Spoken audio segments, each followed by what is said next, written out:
There are so many social media platforms to choose from that most business owners focus their time and attention on one or two. When deciding which sites are best to brand and market your business, you can't forget the visually engaging pins and boards found on Pinterest. There's a few standout ways in which Pinterest varies from other social media sites. While you can follow users and they can follow you, it's not about friends and followers.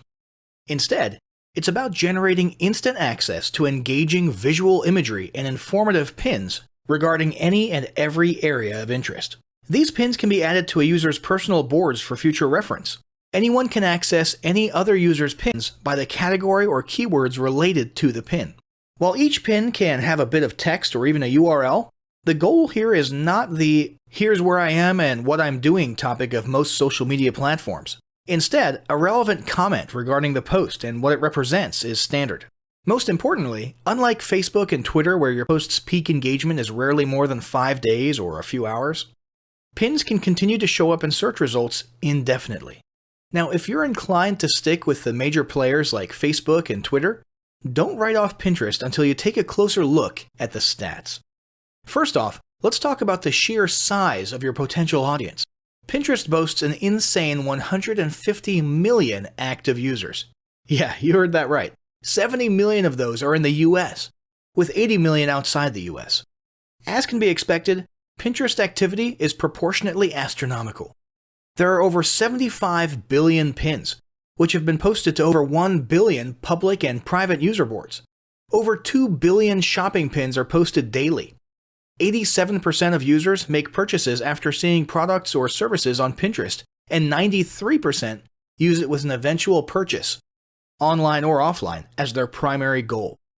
Which makes Pinterest a no-brainer platform for those seeking to sell goods and services to a shopping-minded audience. And 72% of users make offline purchasing decisions based on Pinterest content. So it's not just a goldmine for online businesses. The average Pinterest user session is just over 14 minutes, which is very impressive when you compare that to most other social media platforms. 14 million rich pin articles are posted every day, and a whopping 5% of all web traffic comes from Pinterest. 80% of Pinterest users access the site from a mobile device. So mobile marketing and mobile-friendly content is very important here. And 2 out of 3 pins are posted by businesses or brands, so you've got some competition, which is actually a very good indicator for how profitable Pinterest can be. Oh, and if you happen to be in the culinary niche, guess what? There are over 1.7 billion recipes on Pinterest. As for your audience makeup, 81% of Pinterest users are women, so the Pinterest is for girls stereotype clearly has some truth to it, at least from a market research perspective. But don't worry, if your target audience is males, the percentage of males on the site is increasing rapidly, making up about 40% of new users recently. In case you were wondering, the most popular categories for these new male Pinterest users are technology, food, and drink. Big surprise, right? As for age, millennials are using Pinterest just as much as Instagram. The median age of users is 40 years old, but the most active pinners are under the age of 40. So now that we've established why you should definitely be marketing on Pinterest, let's talk about some Pinterest goals.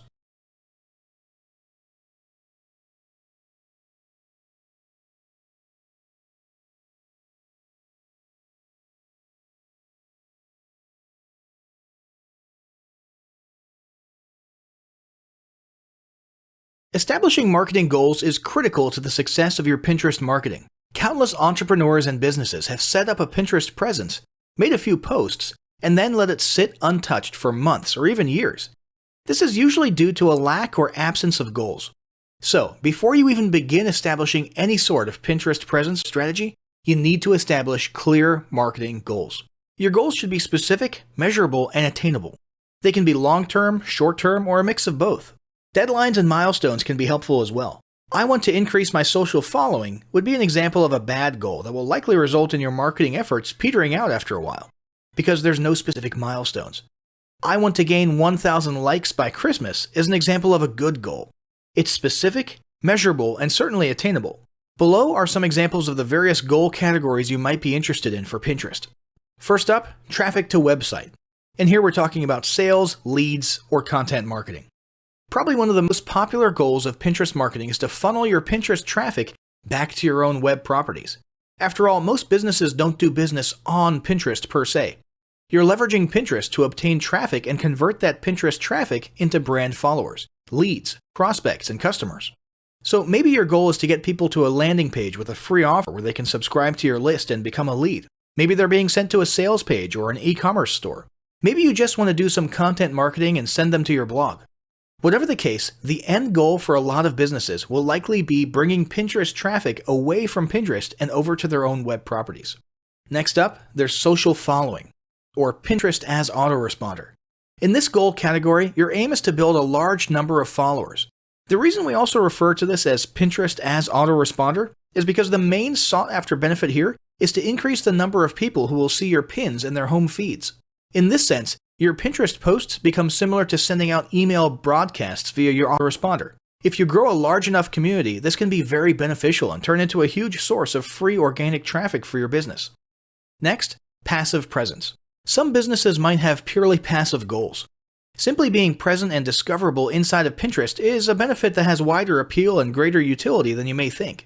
In many cases, a company's Pinterest presence might supersede or even totally replace what was once the role of a blog. Your business's name, logo, a short intro statement, and a link to your website can be found on your Pinterest profile. And depending on your audience, that might be where people are most likely to seek you out rather than your website.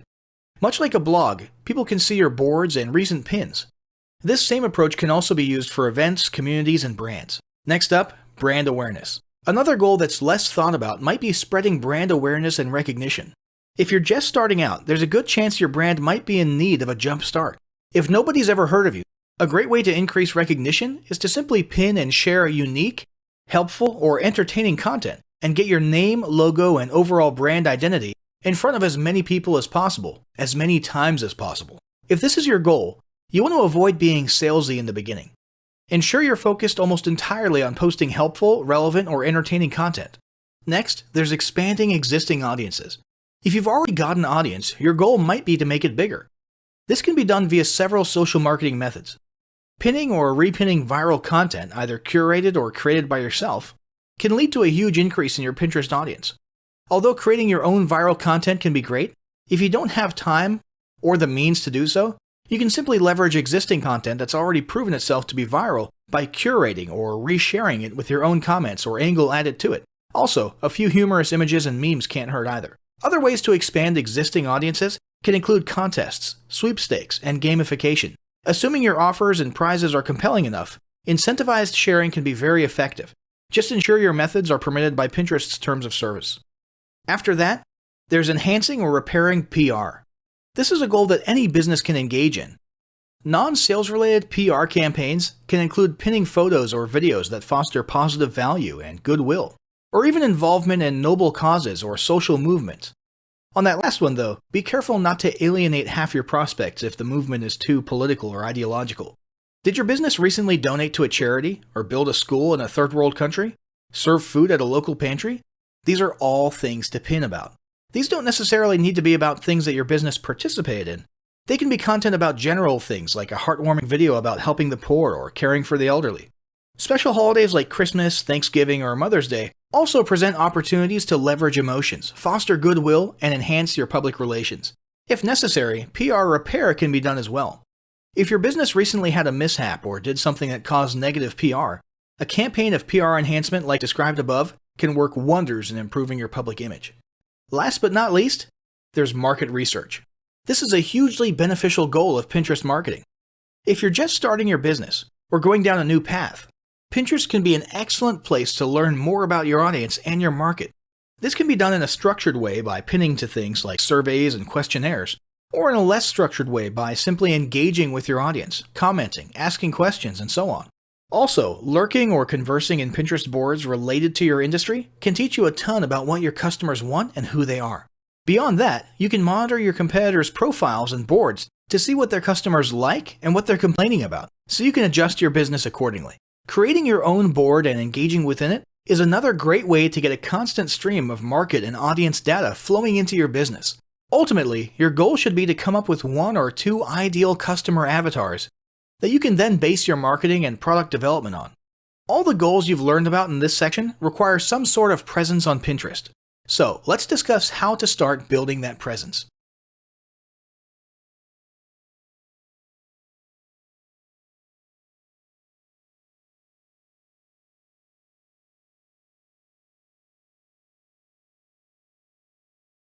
First, let's talk about setting up your Pinterest profile. Pinterest profiles are short and sweet, but don't underestimate the importance of a quality profile. Ideally, your Pinterest account should be your business name, if it's not already taken. If already taken, get as close as possible. Or if your business is one that doesn't seem PIN conducive, like a bank or a credit union, create a business Pinterest page for an adjacent topic. Using a bank as an example, you could create a page that focuses on shameless money-saving tips. Add a clean and clear profile image. In most cases, your business logo is appropriate. However, if your logo doesn't fit well, have it redesigned to fit or substitute it with a best-selling product or even your founder or CEO's headshot. Be sure to add your website homepage URL so that anyone who finds their way to your profile page can easily be redirected. Fill out your location, where you're based or your service area. Fill out a short and engaging About Me section, letting visitors know what makes your brand unique. Next, let's talk about creating a Pinterest strategy. As with all methods of online or offline marketing, you must have a strategy in place. Since each social media site is unique, your strategy also must be unique to Pinterest. In other words, you can't just pre-schedule the exact same posts to Instagram, Pinterest, Facebook, and Twitter. That's not to say that there can't be some overlap, but each site is utilized for different purposes, so your content and strategy must reflect your purpose. Your first step will be to set some clear, specific, and measurable goals, as we discussed earlier. To begin with, you need to build your foundation. This means investing in creating an organized and relevant category of boards for both your shared pins and your original pins. Then you need to begin posting regularly to build your followers and number of pins. Once you have a foundation, continue posting at least 3 to 5 times a week with the goal of getting your website traffic from Pinterest at or above the average of 5%. To determine the percentage of those who transfer from Pinterest to your website, landing page, or linked URL, you should set up Google Analytics. You can also use your preferred analytics software or view the analytics provided by Pinterest. Your page must be set up as a business account to view Pinterest analytics. What you're looking for is which pins do the best so that you can create similar yet unique pins. Let's talk about setting up rich pins. Rich pins simply mean that you can provide in-depth context about your pin. There are currently 4 rich pin options: app, product, recipe, and article. For example, a product-rich pin could automate the current price featured on your website and might let the customer know if the product is in stock. You need to apply for rich pins, which is fast and approval is easy. Pinterest really just needs to verify that you're legitimate and that you have the basic metadata requirements. Next, there's promoted pins. The focus of this marketing guide is to help you design an organic Pinterest marketing plan, but we do want to make sure you're aware of all of your options. If you want to hyper-target your demographic, you can invest in paid promoted pins. Promoted pins increase engagement by 2 to 5% and drive more targeted traffic directly to your website or sales funnel or opt-in page. Your pay-per-click promoted pins offer advanced analytics and tips on what similar competitors are bidding on and which products are currently trending. The primary benefit of Pinterest paid advertising is that the cost per click is much lower than Google PPC. In most cases, you can bid under 50 cents per click and generate impressive conversions. Selecting your keywords is also far more intuitive. Now that we've talked a little bit about getting started on Pinterest, let's move on to Pinterest content ideas and best practices.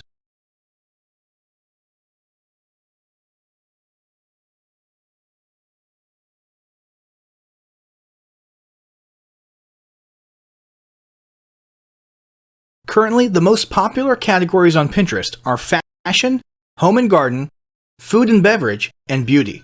These are just general categories which could easily be used on Pinterest to generate traffic for a limitless number of products and services. In most cases, this is a good fit for business-to-consumer advertising or B2C. But don't write off your business-to-business or B2B just yet. You just have to get strategic and creative. When looking to build your boards, and for original content inspiration, consider the following. Repins. Repinning is the fastest and easiest way to bulk up your boards. Your category boards should be designed to inspire or educate anyone who visits your site. Even though a pin is repinned, you can add your own unique comment. Just make sure the source is always clear. Next, let's talk about the importance of adding the Save Pinterest button or widget to your website. This will increase engagement on Pinterest by neatly organizing content on your site that visitors want to refer back to on their board of choice. Once saved to their board, the save has the potential to be repinned. How will they know that they can repin website graphics to their Pinterest account? When they hover over the image, the Pinterest Save button will populate. Now let's talk about quote cards. Quote cards continue to be one of the most effective pins out there. With the long list of user-friendly quote card generators, you don't even have to have graphics design skills to generate a pin worth sharing. This includes seasonal quotes, questions by industry professionals, and even original quotes and phrases relevant to your target audience. For example, 3 things only a nurse would understand. Next, recipes. Like we mentioned earlier when we were discussing statistics, there's over 1.7 billion recipes on Pinterest. Now, you don't want to post recipes if they're not relevant to your brand, product, or services. But if you're in any way related to food, health, beauty, fitness, or home, recipes can be a part of your mix. Next, there's infographics. Infographics come in many forms and are a visually engaging method of delivering fun facts, educational facts, product facts, or any information relevant to your primary target audience. Again, you can invest in infographic software to design your own. The great thing about infographics is that you can post them to Pinterest, your website, blogs, online content, and your other social media channels. You can even print them out for offline marketing purposes. These don't have to be the typical long-form infographics. They can just be a little square with 4 or 5 facts. Next, there's visually engaging imagery. If you're new to Pinterest, then now is the time to start browsing. What you're searching for is the quality of the photos that are performing well, the ones with lots of repins and comments. What you'll notice is that most of the posts look as though they're professionally photographed. You might not have the budget for professional photography, which is where do-it-yourself editing tools come in. Add a filter and adjust lighting, and you can make most photos look better. Just make sure your editing does not misrepresent the color of your product. Then there's casual product placement. Your photos and graphics need to accurately reflect your brand, but that doesn't mean your product needs to be front and center. In some cases, front and center might be the best way to go, but in most cases, not so much. For example, if you sell luxury interior paint, well, you can only have so many photos of your paint can, paint on the wall, brushes, or of painting in the act. So instead of, or in addition to those, why not post some photos of staged living rooms with your paint on the walls? Or let's say you sell fashion accessories.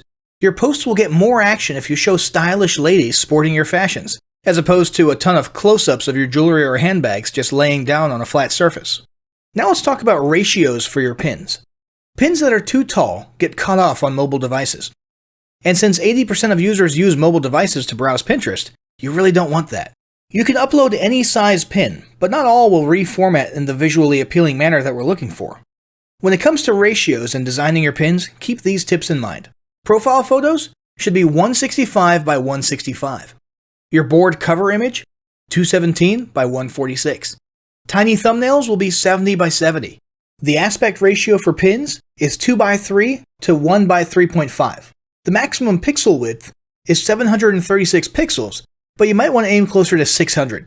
Keep long pins like infographics at 736 by 2016. The ideal pin size is 736 by 1104 to 2016. Now that you have a better understanding of how to get started, you might be searching for a few best practices to make the most out of your new social media platform. Here's just a few. Number 1, follow and repin local business owners. Not competitors, but businesses you do business with, or that you're a personal patron of. Odds are they'll return the favor. Bonus points if you have a shared target audience. Number 2, start off with at least 6 boards that have at least 20 pins each. Set a goal to repin at least 5 per week to each board, and at least 3 original pins. Aim for no less than 10 boards total. Number 3, keep an eye on your competitors to see what they're doing and what works. The goal is not to copy, but gain inspiration. This includes businesses in the same industry, but in other service areas, even in other countries. Number 4, find ways to link back to Pinterest. Install the Pinterest Save widget to your website. Add your Pinterest URL to your monthly newsletter. Include it in your email signature. Or offer promo codes which can only be found by visiting Pinterest. Number 5, while your clients can't pin to your board, you can create offline and online incentives where the winner will be featured on your social media. For example, you could provide a prize, including a celebratory pin on Pinterest, as an incentive to the 50th customer who posts creative use of product on social media. Number 6, make a short list of restaurants, businesses, and brands who excel on Pinterest. Regardless of their industry, they have at least a few methods you can test. If you're not sure where to begin, simply type top pins or top add your industry pins into the Pinterest search bar to see what populates. Number 7, don't utilize Pinterest to spam your followers, but feel free to send direct messages to those who leave comments. Pinterest success will not occur overnight, but with steady activity and engagement, your organic marketing will begin to drive quality leads to your business, website, and sales funnels. Now, as great as all of this info is, it's not going to be of any use to you or your business if you don't apply what you've learned. So, roll up your sleeves and get ready to execute the steps in the following battle plan. Step 1. Spend an hour brainstorming your Pinterest marketing goals. Step 2. Think about what kind of boards and pins are most useful for your business or niche and develop a content plan. Step 3. Take 15 minutes to create and optimize a Pinterest account and at least 6 boards in accordance with what you learned in this guide. Step 4. Start filling your boards with pins, at least 5 each for starters, and begin implementing the best practices we discussed earlier.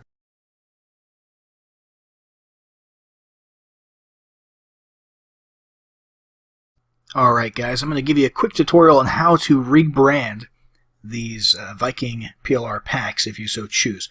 We're going to start with the PowerPoint slides for the videos. So the videos, we've been very careful to make sure that there's no branding or no mention of Viking in the audio. So you can actually continue to use the audio track if you prefer, and simply remove the visual Viking branding. The easiest way to do that is going to be to come to each image. There's 3 Viking images in each slide presentation, and what you'll do is you'll right click, you'll come over here to change picture, choose from a file, and I'll just grab a random image here. Easy as that. You would do the same thing here and here, and if you did want to change the voiceover, all you'd have to do is you would actually have to delete this sound file here. You'd have to insert a new one, which would be here, audio on my PC, and you can grab any audio file that you choose. Once you do grab an audio file, you're going to want to set it to play in background, and all of these settings will default to their appropriate settings with the exception of one. You'll want to uncheck loop until stopped. Okay. Now, since there will be a difference between our audio and your audio in terms of the timing of the various bullet points and everything, you're going to want to rehearse timings if you change the audio. Same thing goes for if you add bullets or any other content to the slideshow. So what you'll want to do is come up here to slideshow, and you'll click rehearse timings, and this is basically what you'll do. You'll just click through as though you're going through an entire PowerPoint presentation. I'm on a 4K monitor, that's why the let me go ahead and turn this off.